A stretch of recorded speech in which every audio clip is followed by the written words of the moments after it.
Welcome back into another episode of the Spaceman 2.0 Phoenix Truth Rising Show, here to help you grow in the knowledge and wisdom of truth, and the truth will set you free. So with that being said, we're going to get right back into it, and they called his name Emmanuel. I am Sananda, the Gospel of Judas Iscarioth. His name has been written in mud. There was another man by the name of Judas Iscarioth, the son of a Pharisee, Simon. They used him to steal Judas Iscarioth's scribe. When he was a scribe, they used him to steal all of his material. He felt bad, and they lied about that it was him, because that's what the Pharisees were the best at. Liars and deceivers from the beginning. Their father was the devil, as Jesus said. So with that being said, let's get back on into some of the general rules of the day back then about marriage, the basis for these laws, and we're going to get into the Sabbath day as well. Let's continue on with the second last paragraph. All good things were given unto you, and you received the laws according to which you are to live. You should adhere to these additional laws, so that you shall prosper on earth and have peace in your families. Remove the power of the old law, that the woman shall be subject to man, since she is person equal to man in spirit respect, and has equal rights and obligations. There are many distortions in the laws, since they were given forth by God and the celestial sons, for man has built them to be suitable unto themselves. When a man marries a woman, he shall pay to the most trusted steward the handling of her possessions as a price of security, lest she suffer from lack of her necessities. The price should be calculated in such a way that for each year of her life, 100 pieces of silver should be the basis, measuring according to her knowledge, her ability, and her strength, provided her health is not lacking. The price is not to be considered as that of a purchase, for no person may be sold or bought, but as security for the woman, lest she suffer lack. The bond of matrimony between man and woman should be permitted only if both are of mental competence and capable of leading a marriage in accordance with the law. You should enter a marriage as man and wife only if the price has been paid for the wife, that no dishonor be forthcoming from the man, and that the wife be sufficiently cared for. If, according to predetermined agreement, no price is paid, the law applies. The man must supply the needs of the wife regarding all of her necessities.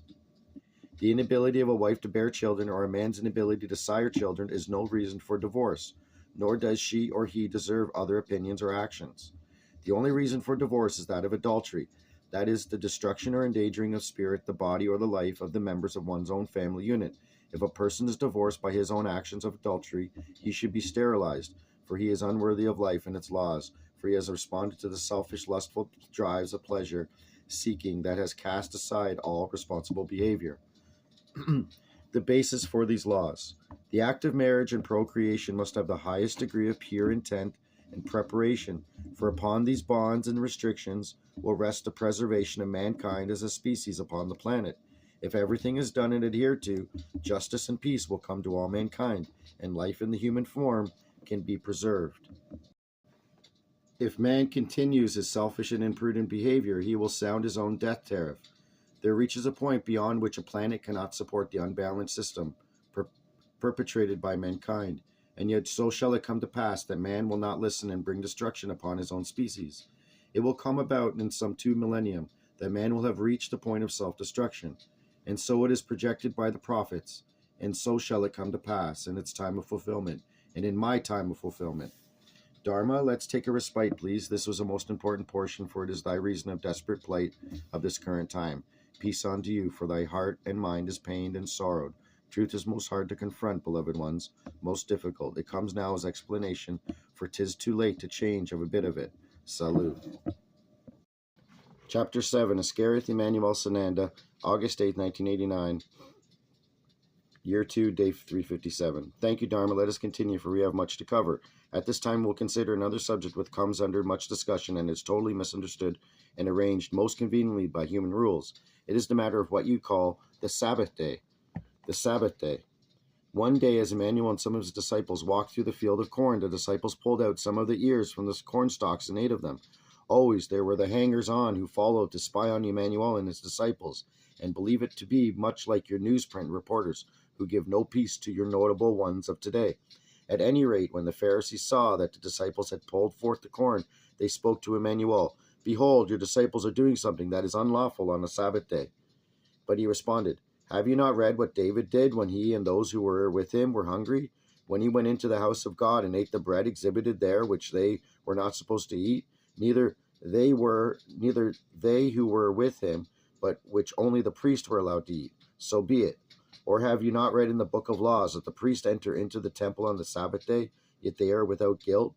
Verily, I say to you, you generation of vipers, a stone will turn into bread before no work may be done on the Sabbath day. The law of the Sabbath, the law that the Sabbath day be kept holy, is only a man-made law, without logic, and so are many of the man-made laws, which are contrary to the laws of the creation. False prophets and distorters of the scriptures are those who are guilty of these foolish and false laws, which contradict the laws of the creation and of nature. Thus the law of man is to keep the Sabbath day holy, and not to work on that day. A law which escapes logic is a very resulting from false teaching of the human spirit. Verily I say unto you, no day is more holy than any other day, albeit labeled Sabbath, and no law commands that no work be done on the Sabbath day. How is it you establish which is the Sabbath day? Does the cow know she is not to give her milk on the Sabbath day? Do not the farm animals need of food and nurturing on the Sabbath? The cycle of nature does not stop because of the Sabbath, and therefore the law of man is foolish indeed. Nay, the Sabbath day is a day like any other day in which the daily chores may be done, and in fact must be done, that responsibilities are not shirked and unneeding suffering placed upon innocent creatures. Man has a will of his own, and he is also the Lord of the Sabbath day, as it was written in the old scriptures, and laws, which are not adulterated by false prophets, distorters, and Pharisees. Thereafter he went on and entered into their synagogue, where he continued to teach the people. And behold, there came a man with a withered hand, and they asked him, saying, Is it lawful to heal on the Sabbath day? This they asked in order to build a case against him.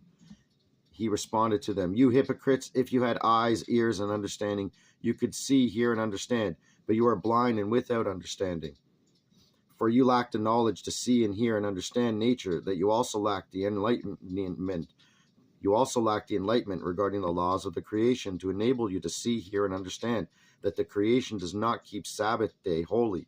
Every day the creation turns the stars in the sky, controlling the sun, the winds, and the rains, and feeding all creatures upon the earth.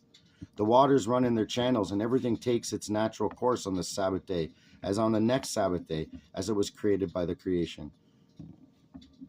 But is not man more than all creatures and plants, since he is Lord above them all, when he adheres to the true laws? You generation of serpents, you distorters of the scriptures, who, because of your own greed for money and power, spread false teachings. Who among you, if he has a single sheep, and it falls